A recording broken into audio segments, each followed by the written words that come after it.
ಸರ್ಕಾರ ಇರೋದು ಯಾಕೆ?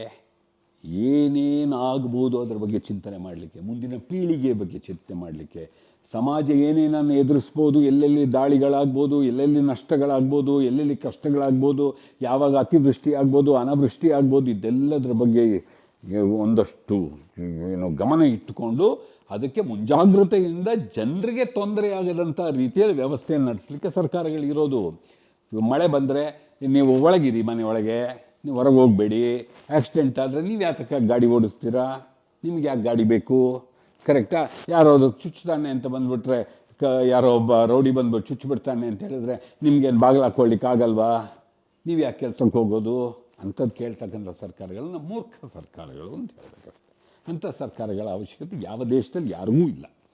ಮತ್ತು ಅದ್ರ ಜೊತೆಯಲ್ಲಿ ನಾನು ವಿಶ್ವಗುರು ಅಂತ ಹೇಳ್ಕೊಂಡು ತಿರುಗಾಡಿಬಿಟ್ರೆ, ಹಾಗಾದರೆ ಇದು ನೀವು ಪಾಠ ಹೇಳ್ಕೊಡೋದ್ರ ಪ್ರಪಂಚಕ್ಕೆ, ಅಂಥ ಗುರುವಿನ ಅವಶ್ಯಕತೆ ಬೇಡ. ಈಗ ಹೇಳ್ತಾರೆ ಇಂದಿರಾ ಗಾಂಧಿ ಅವ್ರು ಮಾಡಿಲ್ವಾ, ಚಿದಂಬರಂ ಮಾಡಿಲ್ವಾ, ಇನ್ನೊಬ್ಬರು ಮಾಡಿಲ್ಲ. ಹೌದಪ್ಪ, ಅವ್ರು ಯಾವತ್ತೂ ವಿಶ್ವಗುರು ಅಂತ ಹೇಳ್ಕೊಂಡಿಲ್ವಲ್ಲ. ಎಲ್ಲಾದರೂ ಇಂದಿರಾ ಗಾಂಧಿ ನಾನು ವಿಶ್ವಗುರು ಅಥವಾ ಏನು ನಾನು ಶಿಷ್ಯ ಅಂತಲೋ ಎಲ್ಲಾದರೂ ಹೇಳ್ಕೊಂಡ್ರ? ಅವರು ಭಾರತದನ್ನು ಹೆಂಗಾದರೂ ಸರಿಯಾಗಿ ನಡೆಸ್ಕೊಳ್ಳೋಂತ ನಾನು ಮಾಡ್ತೇನೆ. ತಪ್ಪು ಮಾಡಿದ್ದಾರೆ, ಆದರೆ ಅವರು ವಿಶ್ವಗುರು ಆಗಿರಲಿಲ್ವಲ್ಲ. ಅದರಿಂದ ಸಾಧಾರಣ ವ್ಯಕ್ತಿಗಳಿಂದ ತಪ್ಪಾಗ್ತದೆ. ಈ ವಿಶ್ವಗುರು ಆಗಿರತಕ್ಕಂಥವ್ರು ಇಡೀ ಪ್ರಪಂಚಕ್ಕೆ ಹೇಳ್ಬೇಕಲ್ಲ, ಯಾಕೆ ಯುದ್ಧ ನಿಲ್ಲಿಸಿ, ಏನು ರೇಟ್ ಕಡಿಮೆ ಮಾಡಿ, ನೀವು ಬುದ್ಧಿ ಹೇಳಿ ಎಲ್ಲ ಬೇರೆಯವ್ರಿಗೆ. ಈಗಾಗಲೇ ನೋಡಿ ಎಲ್ಲ ಕಡೆ ಏನು ನಡೀತಾನೇ ಇಲ್ಲ.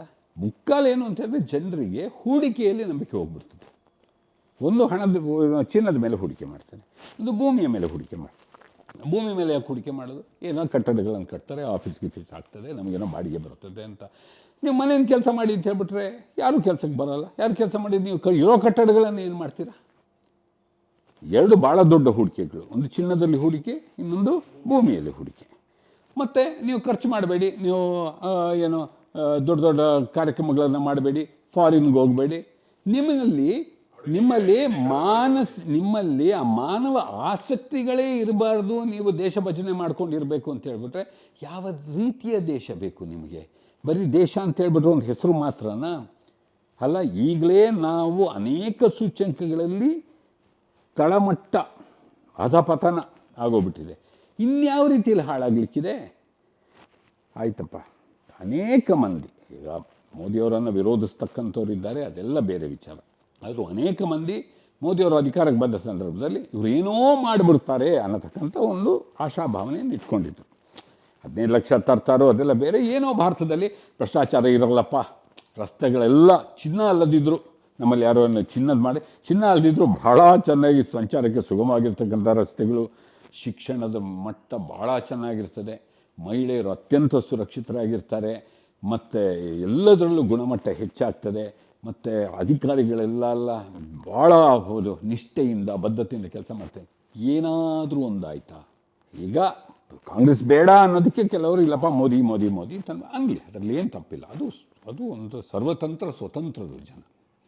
ಅದೇ ರೀತಿ ಒಂದು ಕಾಲದಲ್ಲಿ ಕಾಂಗ್ರೆಸ್ಗೂ ಅದೇ ರೀತಿಯ ಬೆಂಬಲವನ್ನು ನೀಡಿದ್ರು. ಬೇಡ ಅಂತ ಹೇಳ್ಕೊಂಡು ಅವರಿಗೆ 2 ಸೀಟ್ ಕೊಟ್ಟು ಕಳಿಸಿದ್ರು. ಅದೆಲ್ಲ ಬೇಡ. ನಾಳೆ ಅದೇ ಪುನಃ ಕಾಂಗ್ರೆಸ್ಸಿಗೆ ಅದೇ ರೀತಿಯ ಬೆಂಬಲವೂ ಸಿಗ್ಬೋದೇನೋ, ಅಥವಾ ಈ ಬೇರೆ ಪಕ್ಷಕ್ಕೂ ಸಿಗ್ಬೋದು, ಅದು ಬೇರೆ ವಿಚಾರ. ಇಲ್ಲಿರ್ತಕ್ಕಂಥ ಒಂದು ಸಣ್ಣ ಪ್ರಶ್ನೆ, ನೀವು ಎಲ್ಲವನ್ನು ಬಿಟ್ಟುಬಿಡಿ, ಸಾಮಾನ್ಯ ಜನರನ್ನು ಹೋಗಿ. ಅನೇಕ ಕಡೆ ಸಂಬಳಗಳು ಕಳೆದ 14 ವರ್ಷಗಳಲ್ಲಿ 12 ವರ್ಷಗಳಲ್ಲಿ ಕಡಿಮೆ ಆಗಿದೆ, ಜಾಸ್ತಿ ಆಗಿದೆ. ಸಾಲ, ವೈಯಕ್ತಿಕ ಸಾಲ ಹೆಚ್ಚಾಗಿದೆ ಅಂತ ಎಲ್ಲರೂ ಹೇಳ್ತಾ ಇದ್ದಾರೆ, ಆದರೆ ಪತ್ರಿಕೆಗಳಲ್ಲಿ ಅದು ಬರ್ತಾ ಇಲ್ಲ. ಎಲ್ಲರೂ, ಯಾಕೆಂದರೆ ಭಾಳ ಸುಲಭವಾಗಿ ಯಾಕೆ ಸಾಲ ಸಿಗ್ತಾ ಇದೆ? ಸಾಲವು ಒಂದು ರೀತಿ ಸರ್ಕಾರಗಳು ಜನರನ್ನು ಹದ್ದುಬಸ್ತಲ್ಲಿಡಲಿಕ್ಕೆ ಸಾಲವೂ ಒಂದು ವ್ಯವಸ್ಥೆ. ನೀವು ಸಾಲದಲ್ಲಿ ಸಿಕ್ಕಾಕೊಂಡ್ರೆ ನೀವು ಸರ್ಕಾರವನ್ನು ಪ್ರಶ್ನೆ ಮಾಡಲಿಕ್ಕಾಗಲ್ಲ. ಯಾಕೆ? ಸರ್ಕಾರ ಅಧಿಕೃತವಾಗಿ ನಿಮ್ಮನ್ನು ಸದೆ ಬಡಿಬೋದು, ನಿಮ್ಮ ಬಾಯಿ ಮುಚ್ಚಿಸ್ಬೋದು. ಯಾಕೆ ಅಂತೇಳಿ ನೀವು ಬ್ಯಾಂಕಿನ ಸಾಲ ತಗೊಂಡ ಮೇಲೆ ನಿಮ್ಮನ್ನು ಏನು ಬೇಕಾದರೂ ಮಾಡ್ಬೋದು. ನೀವು ಕೊಡಲಿಕ್ಕಾಗದೆ, ನೀವು ಕೊಡಲಿಕ್ಕಾಗದಿರೋದೇ ಸರ್ಕಾರಗಳಿಗೆ, ಬ್ಯಾಂಕ್ಗಳಿಗೆ ಒಳ್ಳೆಯದು. ಬ್ಯಾಂಕ್ಗಳಿಗೆ ಬಡ್ಡಿ ಸಿಗ್ತದೆ, ಸರ್ಕಾರಗಳಿಗೆ ನಿಮ್ಮ ಜುಟ್ಟು ಸಿಗ್ತದೆ.